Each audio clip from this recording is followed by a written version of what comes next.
Hello everyone, welcome to our YouTube channel Dream Lavasana Aspire to Achieve. In today's prelims dose, we are going to discuss Indian Ocean Rim Association. और ये news में इसलिए आया है क्योंकि श्रीलंका में अभी काउंसिल ऑफ मिनिस्टर्स की मीटिंग होने वाली है और श्रीलंका को इसमें इसकी चेयरमैनशिप मिलेगी। तो इसके बारे में बात कर लेते हैं। इंडियन ओशियन रिम एसोसिएशन एक इंटर गवर्नमेंटल ऑर्गेनाइजेशन है जिसको इस्टेब्लिश हुई थी 1997 में और इसका जो एम था वो है promoting regional cooperation and sustainable development among the countries located with in the Indian ocean. 1997 में इस्टेब्लिश हुई थी और इसका जो एम था जब बनाई गई थी तो इसका जो एम है वो है कि जो रीजन में कंट्रीज़ हैं उनके बीच में कोऑपरेशन को प्रमोट किया जाए और सस्टेनेबल डेवलपमेंट को बढ़ावा दिया जाए उन सारी कंट्रीज़ में जो कि इंडियन ओशन में स्थित हैं। इसका हेडक्वार्टर जो है वो मॉरिशस में है। इसके ऑब्जेक्टिव्स की बात की जाए तो सबसे पहला ऑब्जेक्टिव है इसका इकोनॉमिक कोऑपरेशन को प्रमोट करना और ट्रेड को बढ़ाना एमंग मेंबर कंट्रीज़। अगला इसका ऑब्जेक्टिव है सस्टेनेबल डेवलपमेंट को एनहेंस करना और जो अगला इसका ऑब्जेक्टिव है वो है कल्चरल टाइज और म्यूचुअल अंडरस्टैंडिंग को मजबूत बनाना, साइंटिफिक और टेक्नोलॉजिकल कोलैबोरेशन को बढ़ाना और रीजनल पीस और स्टेबिलिटी को सपोर्ट करना, ये इसके ऑब्जेक्टिव हैं।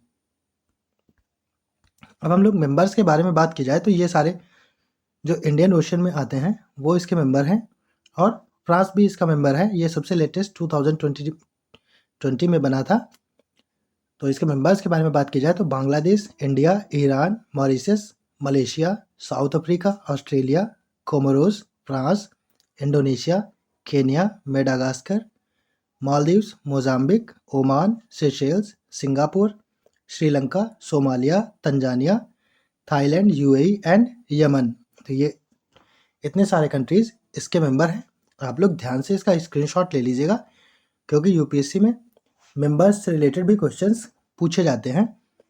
प्रीलिम्स में इन्होंने पूछा है जिसमें ये लोग 4 स्टेटमेंट देते हैं जिसमें इन्हीं में से मेंबर्स कंट्रीज उठाएंगे और वो ऑप्शन में लिखेंगे और फिर पूछेंगे कि कौन सा ऑप्शन है जिसमें कि सारे कंट्रीज जो लिखे हुए हैं वो इस पर्टिकुलर ऑर्गेनाइजेशन के मेंबर हैं।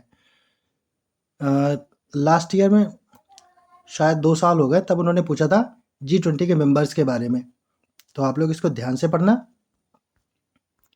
अब इसके डायलॉग पार्टनर्स के बारे में बात की जाए तो डायलॉग पार्टनर्स में China, Egypt, Saudi Arabia, Germany, Italy, Japan, Korea, Russia, तुर्की, यूनाइटेड किंगडम एंड यूएसए, ये इतने सारे इसके डायलॉग पार्टनर्स हैं। 11 डायलॉग पार्टनर्स हैं और उधर फुल फ्लेज्ड मेंबर्स हैं। तो इसके एरिया ऑफ प्रायोरिटी के बारे में बात की जाए तो 6 इसके पॉइंट हैं जो इनको प्रायोरिटाइज करते हैं ऑर्गेनाइजेशन के मेंबर्स। पहला है ट्रेड एंड इन्वेस्टमेंट फैसिलिटेशन। इसमें ट्रेड और इन्वेस्टमेंट में कोऑपरेशन बढ़ाने की बात की जाती है।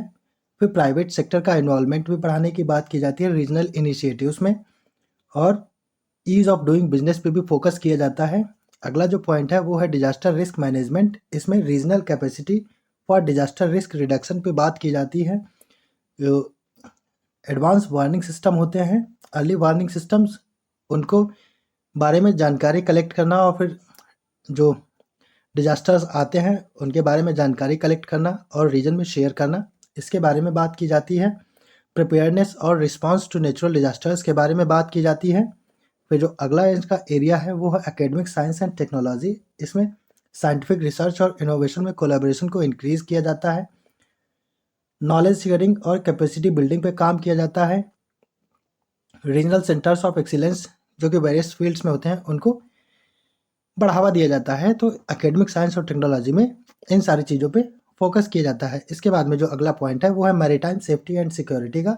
इसमें रीजनल कोऑपरेशन जो कि मैरीटाइम डोमेन में होता है उसको बढ़ावा दिया जाता है, उसको स्ट्रेंथन करने की बात की जाती है। Capacity building for maritime law enforcement के बारे में बात की जाती है।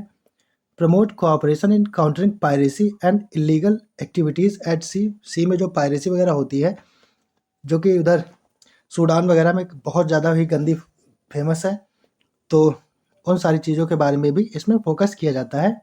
फिर आता है फिशरीज मैनेजमेंट, इसमें मरीन लाइफ या एक्वाकल्चर और फिशरीज को प्रमोट किया जाता है, उसमें रिसर्च को प्रमोट किया जाता है, रीजनल इनिशिएटिव जिससे कि मैरीटाइम रिसोर्सेज को सेव किया जा सके उस पर फोकस किया जाता है। और जो लास्ट है वो टूरिज्म एंड कल्चरल एक्सचेंज का है, इसमें सस्टेनेबल टूरिज्म डेवलपमेंट के बारे में बात की जाती है, उसको प्रमोट किया जाता है, कल्चरल एक्सचेंज और पीपल टू पीपल कॉन्टेक्ट को इन्हेंस किया जाता है, उनको बढ़ावा दिया जाता है, और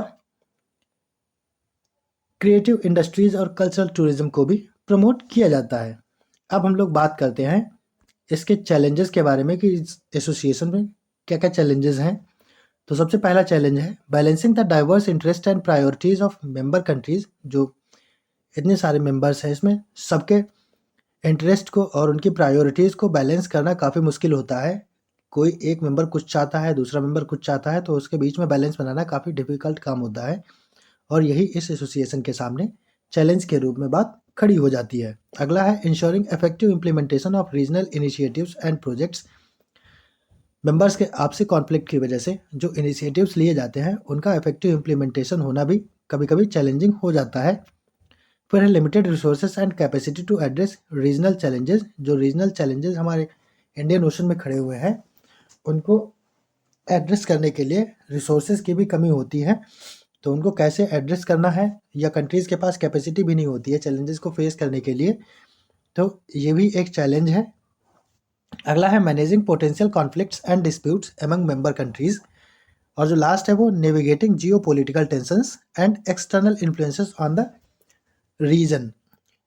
जियो पोलिटिकल टेंशंस को भी देखना और रीजन में एक्सटर्नल इन्फ्लुएंसेस जैसे यूएसए का इन्फ्लुएंस आता है और बाहरी ताकतों का आता है, तो उसको भी बैलेंस करना, उसको फेस करना भी एक चैलेंजिंग काम होता है। उम्मीद है आप लोगों ने इसको ध्यान से सुना होगा। तो चलिए एक मल्टीपल चॉइस क्वेश्चन सॉल्व कर लेते हैं।